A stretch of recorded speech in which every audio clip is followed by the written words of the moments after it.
Salut tout le monde, c'est Catherine avec un K, j'espère que vous allez bien. Aujourd'hui c'est une vidéo un petit peu spéciale, une vidéo un petit peu plus personnelle, mais j'avais envie de la faire. Vous avez sûrement entendu ça à la radio ou vu ça passer sur les réseaux sociaux, il y a plusieurs vedettes qui l'ont fait. Dans le fond c'est une lettre à eux-mêmes, donc c'est des gens qui s'écrivent une lettre à leur personne dans le passé. Donc aujourd'hui, je vais écrire, j'ai écrit et je vais vous la lire, une lettre à la Catherine d'il y a 15 ans. Donc c'est assez personnel quand même, mais j'avais le goût de la faire puis de la partager. Je trouve ça tellement beau quand j'ai écouté les nombreuses vedettes qui les ont faites.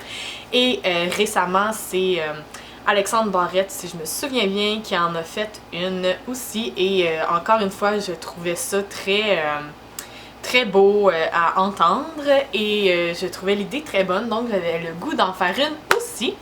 Alors là, j'ai mon ordinateur devant moi, fait que ça se peut que je vous regarde pas vous vraiment, que je regarde plus la lettre que j'ai écrite ici pour vous la lire. Donc c'est une lettre à moi-même et ça va comme suit.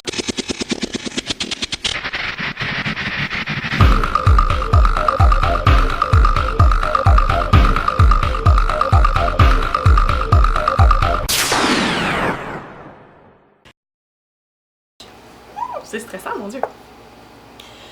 Lettre à moi-même. Salut Kit Kat, tu vas bientôt avoir 12 ans. Tu viens d'entrer dans une nouvelle école, dans une nouvelle ville. Tu es en 6e année, dans la classe de Madame Catherine. Tu appréhendais toutes ces nouveautés, ma petite anxieuse, mais tu te sens prête. Prête pour la 6e, prête pour un nouveau départ, des nouveaux amis. T'es contente d'être dans une nouvelle école, dans une nouvelle ville où personne te connaît. Personne connaît votre histoire.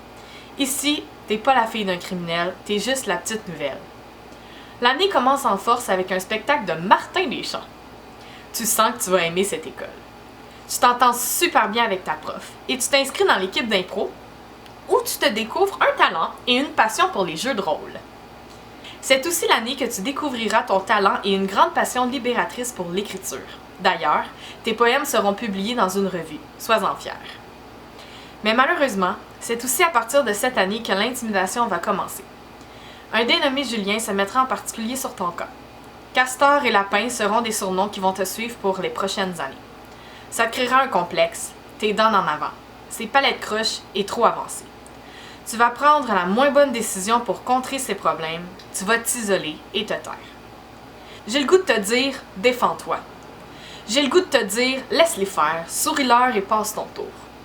Tu penses qu'en baissant la tête, ils vont finir par arrêter, mais ça va s'empirer. Ça va même devenir physique. Tu dis que l'an prochain, tu seras dans une autre école, mais ça sera pas mieux.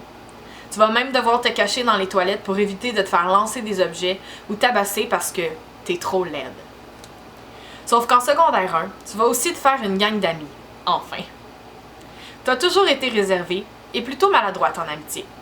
Mais là, tu vas t'associer avec des filles qui te ressemblent, qui sont timides, réservées, studieuses, drôles, attentives, assoiffées de découvertes comme toi. Ça va te faire du bien d'avoir des amis. Elles seront là pour t'épauler et te consoler quand ton premier petit chum s'avérera un arnaqueur qui faisait ça juste par gageure. Mais sois pas naïve. Tant que tu n'auras pas confiance en toi, ça n'ira pas mieux.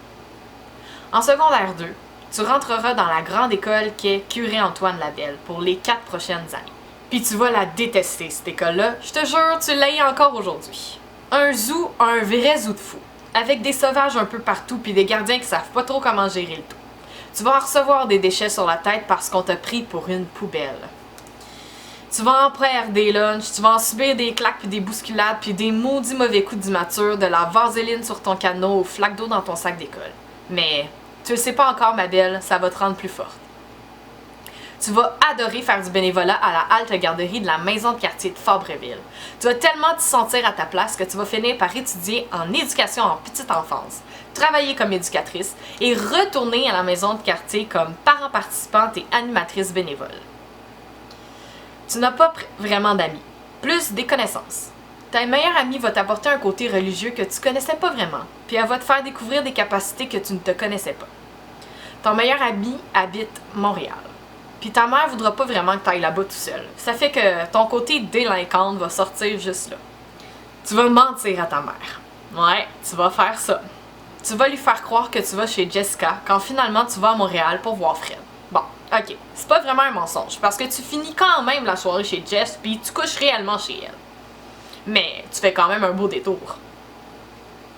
Tu vas regretter d'avoir menti à maman, parce que le 21 mai 2008, ton ami Fred sera tué dans une ruelle de Montréal.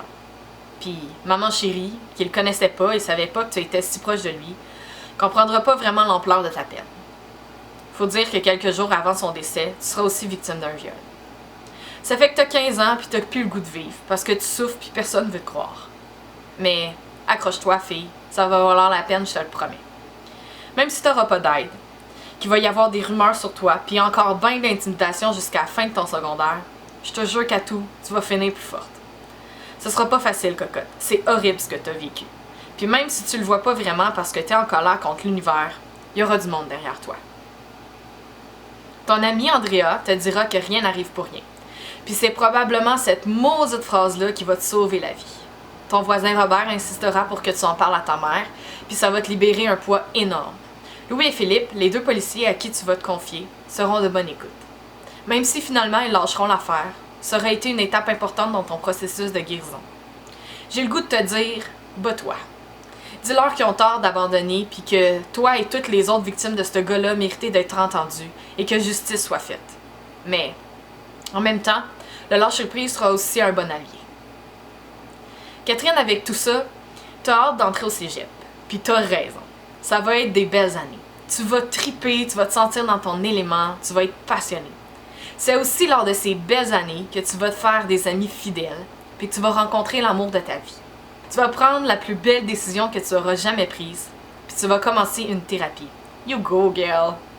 Ça ne durera pas longtemps, parce que le processus de guérison, tu l'avais déjà entamé, et tu étais prête à affronter tes bébites. Tu vas tout de même en sortir méga grandi. Puis avec le temps, les cicatrices seront moins lourdes à porter. Elles deviendront même des fiertés.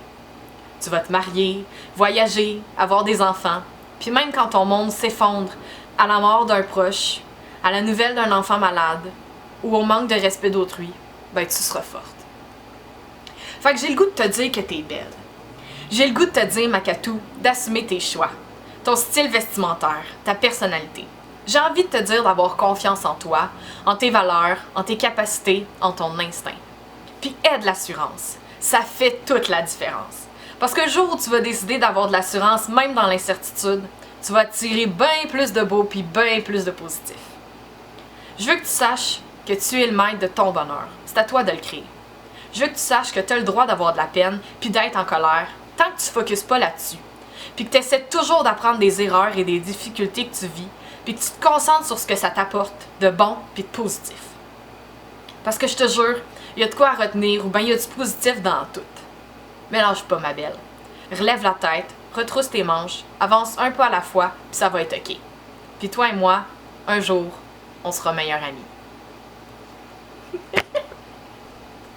Si t'as aimé cette vidéo, mets un pouce dans les airs. Oublie pas de t'abonner à ma chaîne et tu peux me laisser tes commentaires. Tu peux même t'écrire ta propre lettre dans les commentaires pour que je puisse la lire. Et je vous dis, on se revoit pour une prochaine vidéo. Bye bye!